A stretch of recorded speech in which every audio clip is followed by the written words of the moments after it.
Hey there, fellow YouTubers. Today we are going to try to install this new mini split in our RV.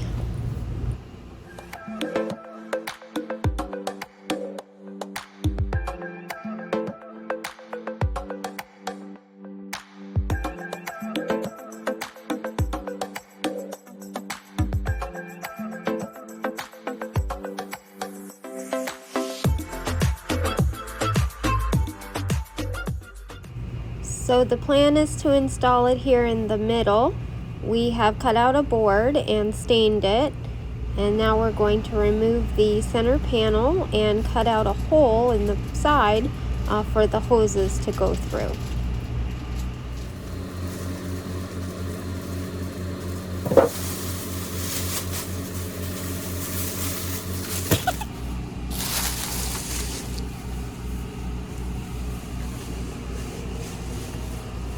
Very pretty. We found the bracket. It was on the back.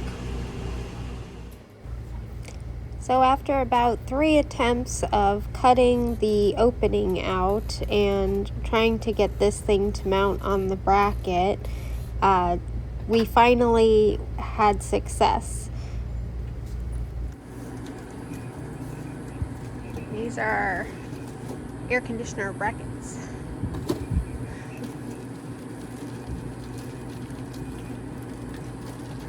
It's like 1,000 degrees out here right now.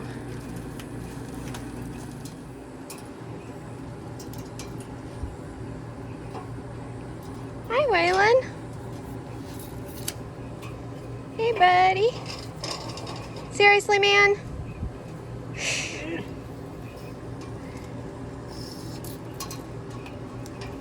You seriously just peed over there? Well, that's a dramatic difference in spacing. That's roughly the spacing.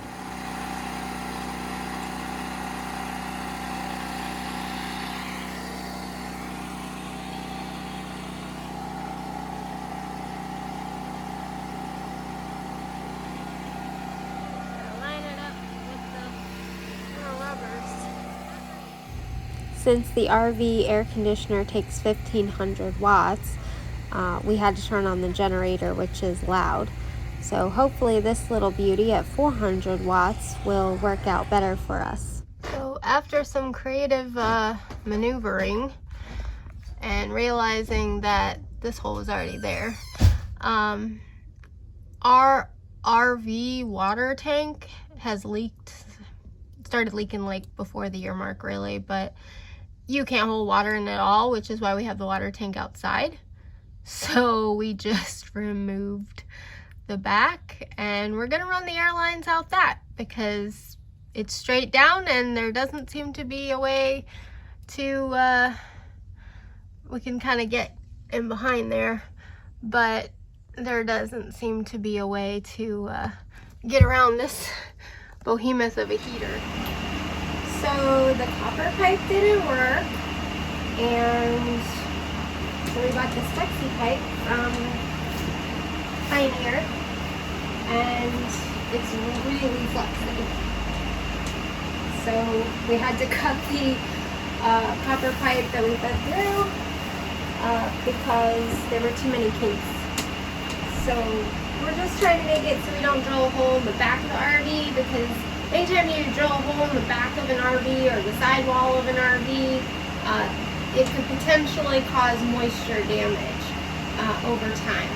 So we're trying to have it come out the bottom. It didn't really work, so we removed the water tank inlet because we don't use it, and we have it kind of going out the back on an existing opening. So if you're doing an RV or anything with a really tight twists and turns and you're trying not to go just straight out the back, just don't even bother. Order the flexi. It's like $180, but it's definitely money well spent because you can kind of maneuver it however you need to. Now we have to connect the supply lines to the outdoor unit, and we're using Nylog. It's a tacky product that never actually cures. It just stays in a tacky state as a sealant.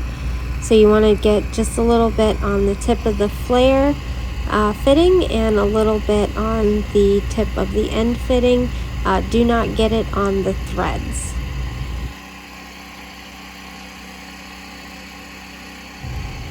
After that, you want to tighten the threads down, and you're going to want to use a torque wrench, and the manual will tell you what the torque specs are for each unit based on how many BTUs your unit is. Now we need to pull a vacuum. Using our vacuum pump, we're going to connect the blue line for the 410A refrigerant to the compressor, and the yellow line goes to the pump. And once we turn it on here, we're going to pull a negative vacuum and leave that for 20 minutes at a minimum.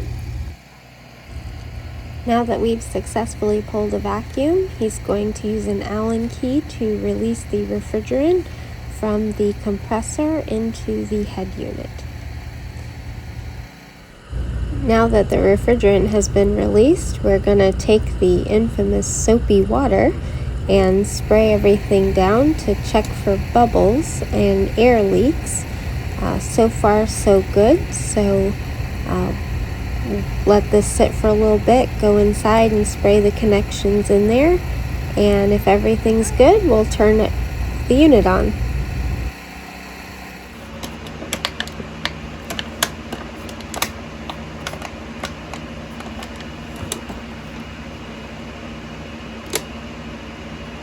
No bubbles. I don't see any bubbles.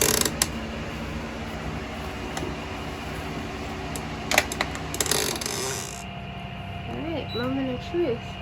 Hey, it came on. Can't beat that. And error. Is that an error? 79.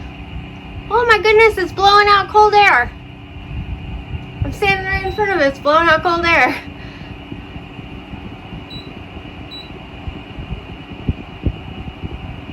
It works. It's so quiet.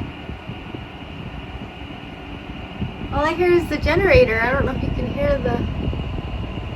Can't really hear over the generator. That thing's really loud. All the way back here.